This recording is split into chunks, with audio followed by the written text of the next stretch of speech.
Vamos lá. O que se passou, né? Eu tenho de fazer um pouquinho, recuperar a história para entender o que se decidiu hoje. Bom, o que se decidiu hoje? Negaram provimento a um recurso, recusaram um recurso do Maluf, mas ele vai continuar em prisão domiciliar. E a decisão do Edson Fachin tinha sido outra, tinha sido para ele para recolher o homem na cadeia. Como é que se chegou a esse imbróglio? Então vamos ver.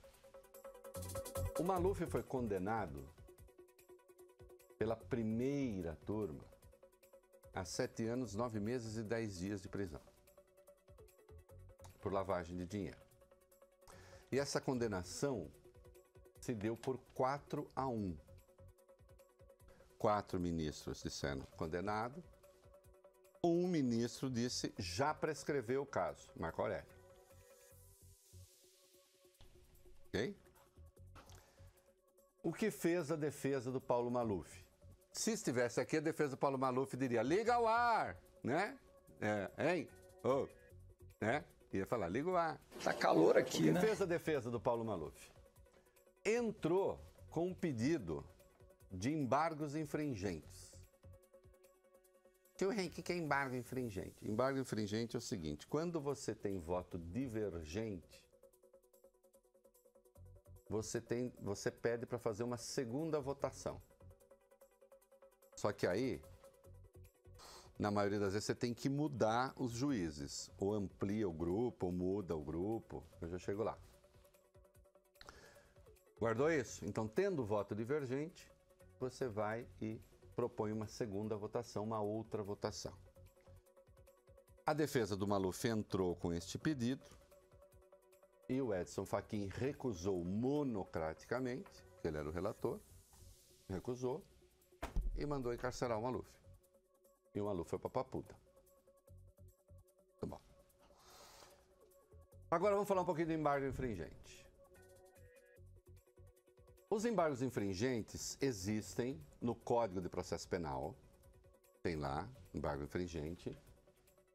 Eu acho que é artigo 609 do Código de Processo Penal. O Vólio Bene vai conferir se é mesmo 609. 609, parágrafo único. Isso, então. E o embargo infringente existe no artigo 333 do Regimento Interno do Supremo.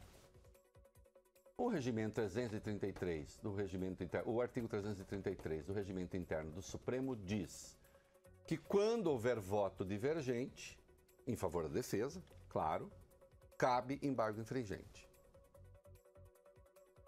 Tá bom? E no parágrafo único deste artigo 333, diz que para caber o embargo infringente é preciso 4 votos divergentes, Coutinho, no pleno. 4. Ok? Ok? Como diria Bolsonaro, ok, pessoal? Estão acompanhando? Estão acompanhando. Acontece, e agora eu vou voltar uma briga que o tio Rei, eu, tive em 2013. Tem uma lei de 1990, a Lei 8.038, de 1990, cujo escopo, cujo objetivo é regulamentar os julgamentos nos tribunais superiores, STF e STJ. Como serão os julgamentos no STF e no STJ? E Coutinho não fala em embargo Momento infringente. cultural. Não fala em embargo infringente. Não tem embargo infringente na lei. Como é que eu faço uma lei para regulamentar um julgamento, não falo em embargo infringente e vou aplicar embargo infringente? Então, eu defendi a tese, eu e mais 5 ministros do Supremo, fomos vencidos por 6-5, defendi a tese que o embargo infringente acabou. Tanto tinha acabado que no STJ não tinha mais. O STJ não usava embargo infringente. Porque o STJ, como ele tem as turmas, né? Seria mais frequente e tal. Não tinha embargo infringente. Como é que o embargo infringente reapareceu depois de ter sido extinto? Reapareceu no Mensalão em 2013. As defesas de José Dirceu, João Paulo Cunha e Delúbio Soares, petistas, pediram embargos infringentes dizendo: está no artigo 333 do Regimento Interno. Tem de ter. Porque esses petistas todos tinham tido 4 votos contra o crime de formação de quadrilha. Mas foram condenados por formação de quadrilha pela maioria. Mas tinha 4 votos dizendo, absolvendo os 4. Portanto, num novo julgamento, se houvesse uma mudança de placar, eles poderiam ser beneficiados. E foram, por quê? Porque o tribunal que votou os embargos infringentes mudou, era outro. Era outro. Já tinha, o Peluso tinha saído, tinha votado contra os caras. E o Barbosa tinha saído, tinha votado contra os caras. Quem é que estava? Tinha entrado o Roberto Barroso e o Teori Zavascki. Então, esses ministros não só votaram pela existência do embargo infringente, como votaram a favor dos petistas. Roberto Barroso, esse que agora, a minha coluna na Folha, amanhã eu trato dele. Esse que agora pôs aí de um grande moralista. Não, o embargo infringente existe. Existe sim. O voto de desempate foi do Celso de Mello. Então, o Celso de Mello disse, não, a Constituição transformou o regimento interno do Supremo numa lei. Não sei onde ele achou isso, mas ele... Foi o Peluso e o Aires Brito. O Peluso e o Aires Brito, é verdade, não era o Barbosa. O Peluso e o Aires Brito, mas o Barbosa votou contra também. Veja. Então foi o Supremo que disse, não, continua a existir embargo infringente. Então, quando a pessoa tiver um voto divergente, ela tem direito a um novo julgamento. E atenção, o Supremo fala, o regimento fala em voto divergente, não diz que tem que ser voto de absolvição. Voto divergente. Ora, um voto dizendo que prescreveu o crime é um voto divergente. Se os outros 4 dizem o contrário, é divergente. Nenhum momento no regimento fala que tem que ser voto de absolvição, isso é uma invenção. Mas o Fachin negou. Negou. A defesa do Maluf recorreu e o que é que decidiram hoje? Cabe ou não cabe o Maluf ter um novo julgamento? E por 6-5 decidiram que não cabe. Embora tenha o voto divergente. Por quê? Porque aí entrou Roberto Barroso, que fez uma coisa inacreditável e os outros 5 aceitaram. O Pleno tem 11 ministros, não tem? Tem. Uhum. 11 ministros, precisa de quantos votos divergentes para ter embargo infringente? 4. Aí ele fez uma regra de 3. Se tendo 11 precisa de 4 ministros, a turma que tem 5 precisa de quantos ministros? Sabe quantos ministros precisa, Coutinho? 1,8 ministros.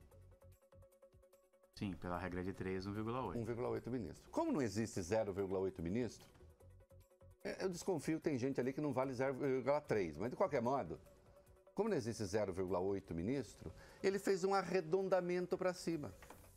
Ele arredondou ministro. Ele arredondou ministro do Supremo. Contra o réu. Ora, é um escracho. É uma piada. Obviamente, se o infringente continua a existir, eu disse lá atrás que não continuava, mas se o Supremo decidiu que continua, é claro que na turma basta um voto. Basta um voto. Não. Aí resolveram, não. O Barroso, primeiro que o Fachin diz, eu não quero embargo nenhum, não cabe, mas depois ele reajustou o voto dele. Então pronto, cabe embargo, mas tem que ter 2 votos divergentes. Não pode mais apenas um. Sendo que a própria primeira turma já concedeu embargo... Atenção, a própria primeira turma já concedeu embargo infringente para 1 voto de divergência. Mas aí o Barroso de novo inventou a regra. Fazendo uma regra de 3. O sujeito que despreza a letra da Constituição como está escrito, resolveu fazer uma regra de 3. E resolveu que 1,8 ministro na aritmética dele é igual a 2 ministros.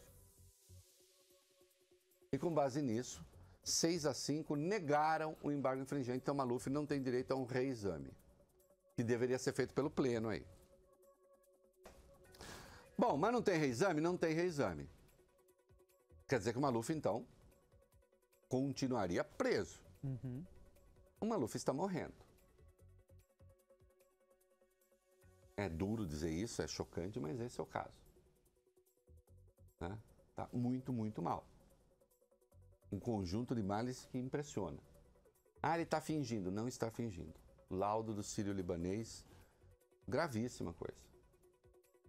Né? E aí?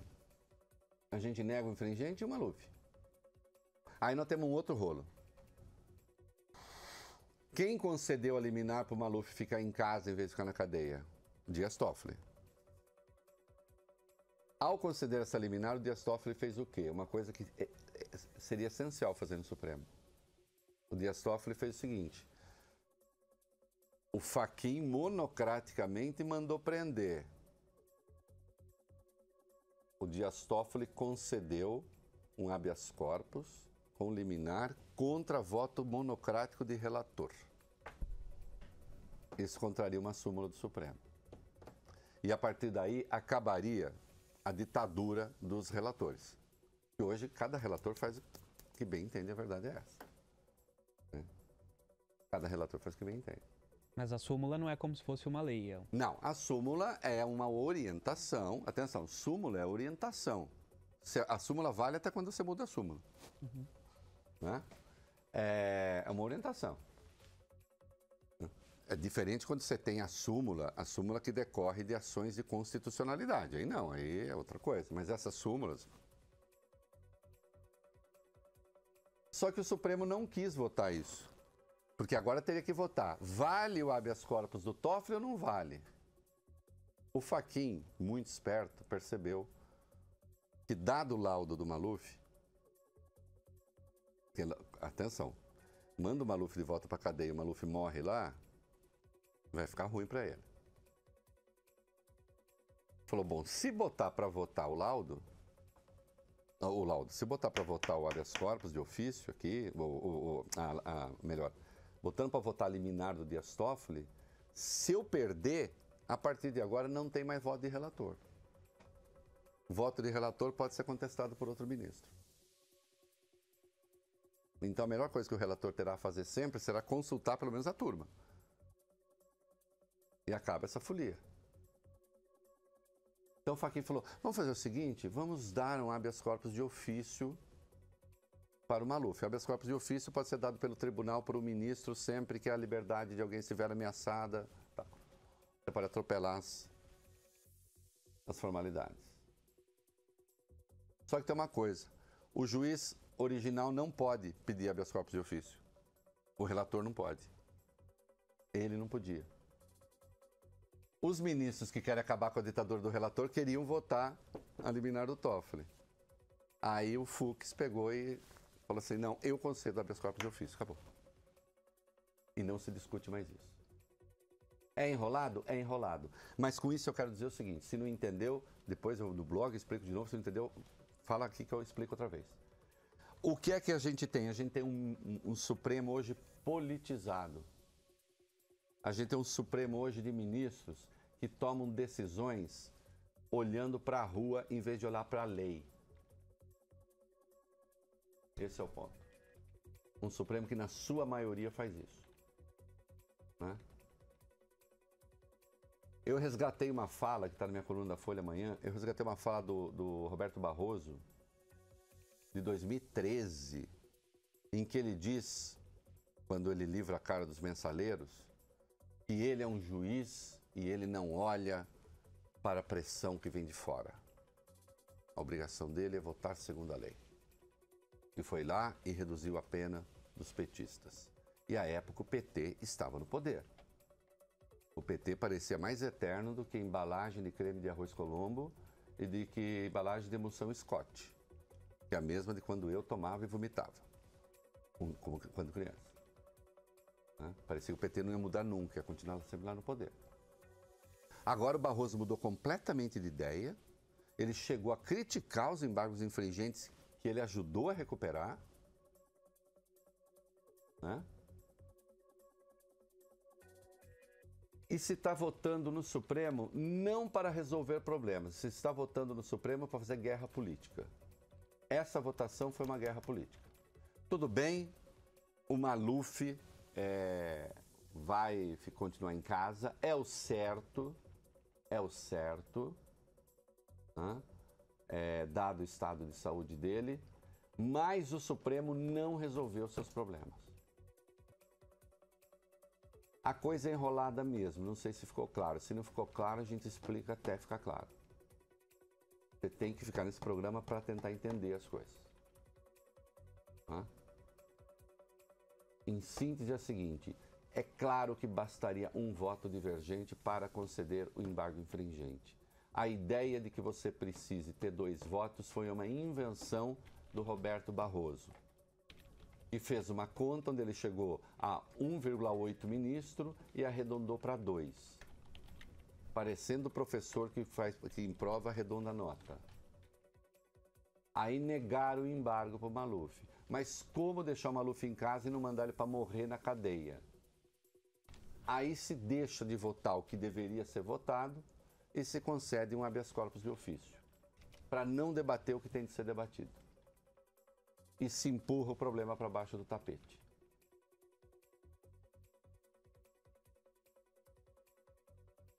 Eu tenho dito, tenho repetido, que assim, e falei isso numa palestra que eu concedi na terça-feira a um grupo de empresários, assim o país caminha para bagunça, não caminha para solução. Há um baguncismo no judiciário que faz um mal terrível ao país. Porque o judiciário agora não quer mais saber de fazer lei. O judiciário quer saber o que a rua está pedindo. A rua está pedindo isso, então eu vou fazer. O que esse turma está pedindo? Está pedindo isso, então eu vou fazer. Acontece que a rua, cada hora pede uma coisa. Cada hora pede uma coisa. Em 2013, a rua pedia petistas fora da cadeia, que os petistas eram mais organizados. Agora, a rua está pedindo outra coisa. E a rua que eu me refiro é a rua que aparece, né? Não quer dizer que seja o conjunto da população. Então, de fato, ministros do Supremo deveriam fazer como os marinheiros de Ulisses na Odisseia voltando para casa. Botar cera no ouvido. Para não ouvir o canto da sereia. Não é?